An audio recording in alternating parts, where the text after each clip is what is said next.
Born leader. Those are the words tattooed on Tasheed Carr. So after 2 years at Iowa State, averaging just 5 points per game, this Philadelphia native decided to transfer closer to home. Since the NCAA requires transfers to sit out 1 full year, Carr anxiously waited to prove right to the words on his wrists.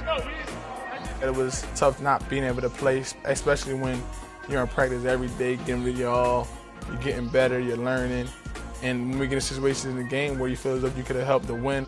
He told me numerous times last year that it was killing him to see us. Especially when we lost, it was killing him to, for him not to be on the court.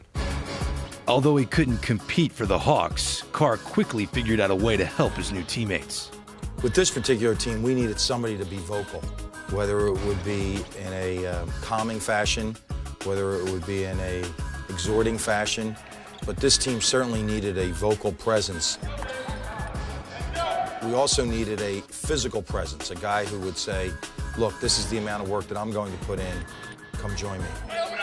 When new guys come in, it kind of gives them, kind of takes them like maybe a semester to kind of warm up to everybody. They don't really say much, and you kind of got to pat them on the back. Tasheed came in right away and started running his mouth in practice. We encouraged him to understand what the team dynamic was. What player could you bark at? What player do you have to pat on the back? Which player do you have to grab a pizza with on the road?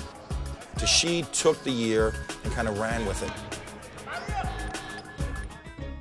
Prior to the start of the season, before Carr had suited up for a single game at St. Joe's, the team elected him co-captain, confirming the words on his wrists. It's evident on the court. He's always out there talking. Telling, directing guys. I think he's an extension of coach on the floor.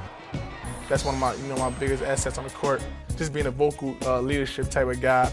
My understanding for the game allows me to be vocal, and my whole thing as a player is just to make everybody on my team better. He understands what the measuring stick is around here, and it's not about accolades. It's not about points. He's going to be measured on how many wins this team accumulates.